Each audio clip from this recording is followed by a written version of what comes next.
Bonjour, je retrouve pour l'aperçu d'une box Android. Donc là on est en train de jouer à Rayman à l'aide d'une manette Xbox d'ailleurs, qui est reliée tout simplement à la box Android avec un câble USB. Donc on va faire pause. Hop, voilà, donc on fait pause. Donc là on est en train de jouer avec cette manette. Et on l'a relié à la box. Alors j'ai laissé la protection pour montrer qu'il y avait une petite protection. On a donc la manette qui est reliée en USB.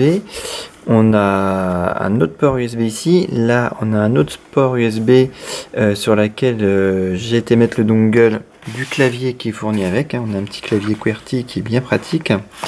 On a également une télécommande avec deux piles DLR03 qui ne sont pas fournies. Et un câble HDMI dont je ne me suis pas servi tout simplement parce que mon écran est un écran avec une prise DVI, donc j'ai pris mon propre câble pour le relier en HDMI, parce qu'il n'y a qu'une sortie HDMI qui est ici. On a donc une prise casque 3,5 mm sur lesquelles j'ai relié mon enceinte. On peut faire du Bluetooth, mais je préfère le relier avec une prise auxiliaire, c'est plus simple, il n'y a pas de temps de latence, notamment sur les musiques ou des petits films, sinon il peut y avoir un petit décalage, alors que si on la met directement sur une prise auxiliaire, on n'a pas de souci. Je l'ai donc relié avec de l'Ethernet. Et puis, enfin ça c'était l'alimentation, la prise jack elle est là.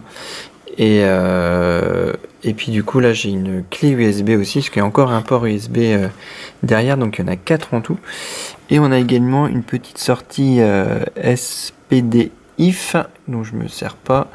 Mais voilà, c'est pour brancher une autre prise son dessus. Donc du coup là on a vu que il y a des petits jeux Android qui fonctionnent très bien. On peut, à l'aide de la télécommande, donc ne pas oublier, il y a le dongle USB qui est compris dedans. Donc ça se recharge, on a le câble qui est fourni avec tout simplement. Mais là il y a le petit dongle USB qui est caché là, donc il faut bien l'ouvrir, le brancher sur sa box, allumer sa télécommande, il y a un bouton on off, et sinon se mettra en pause tout seul, suffira d'appuyer sur les boutons pour la rallumer. Et après là par exemple si j'appuie sur le bouton home, hop, on va rebasculer voilà sur la box. Et après je peux tout piloter à l'aide soit de la télécommande, soit soit de la télécommande, soit à l'aide de la petite manette justement, parce qu'il y a la télécommande qui est ici, dont on va moins se servir, ou tout simplement même de la manette Xbox. Là on peut se balader par exemple avec la manette Xbox. Donc là on va aller dans le YouTube justement pour montrer. Hop. Donc on a 16 Go de ROM, 2 de RAM, donc c'est idéal, comme ça fait tourner tout assez fluide. Là je suis en train de charger quelque chose, je sais pas ce que c'est. Là on va se mettre une petite musique pour montrer. Voilà, donc bonne qualité, on retrouve le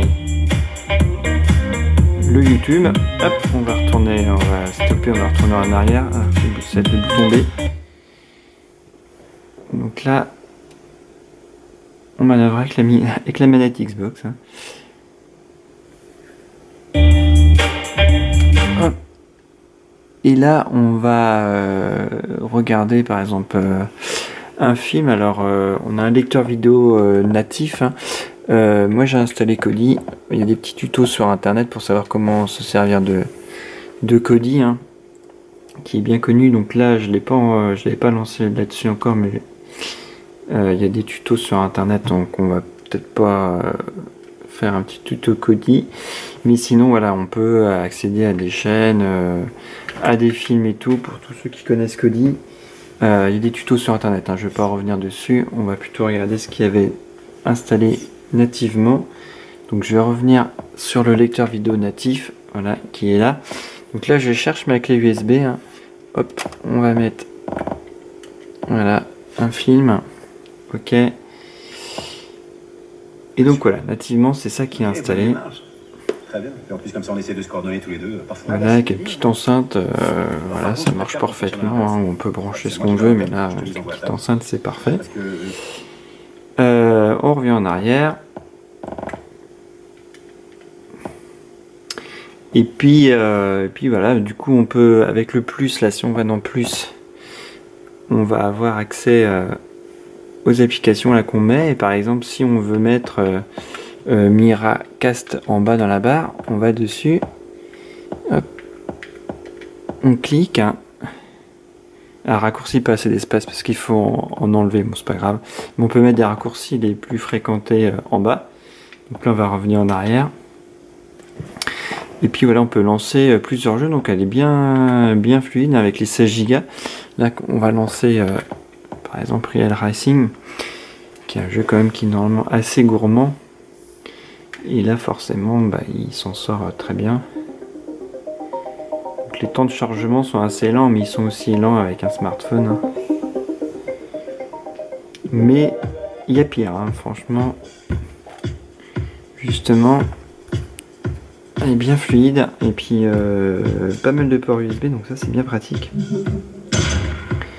Voilà, là on voit la manette de jeu connectée, il la reconnaît sans aucun souci. On a juste à brancher et puis après on se balade avec la manette de jeu qui est là. Hein.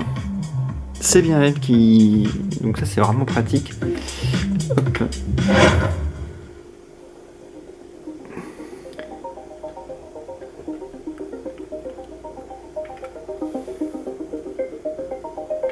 Et donc le petit clavier, lui par contre, c'est en QWERTY. Hein. Ça déstabilise un petit peu, mais bon, on s'y fait rapidement. Puis on a le petit clavier aussi là, qui fait office de souris. On va appuyer sur A pour passer. Voilà. Hop.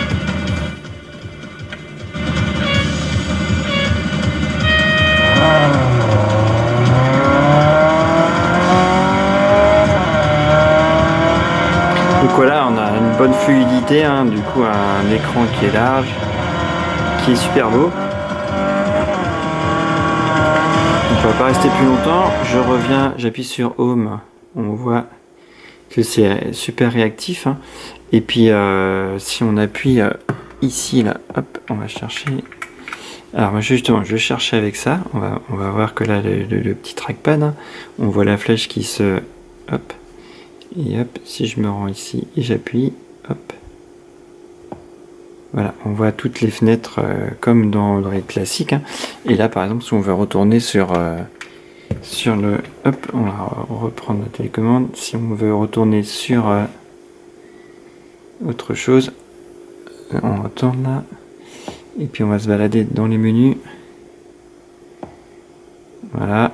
Si on veut retourner sur la musique ou si on veut retourner sur Rayman, pareil, on peut se balader et puis on va rechercher son Rayman. Voilà, et on reprend où on était rendu. Donc voilà, donc vraiment une très bonne box Android avec les 16 Go et 2 Go de RAM, c'est vraiment le minimum en 2018 pour avoir quelque chose de bien fluide. Hein. D'ailleurs c'est pareil sur les smartphones, hein, 16 Go et 2 Go de RAM, c'est vraiment bien. Donc voilà, une bonne petite box Android pour faire de la vidéo, des petits jeux, on relie une manette, une petite enceinte et puis on a une solution vraiment sympa. Donc voilà, je vais pas faire plus longtemps, j'espère que cet petit aperçu vous aura été utile en tout cas. Merci pour votre attention, bye bye.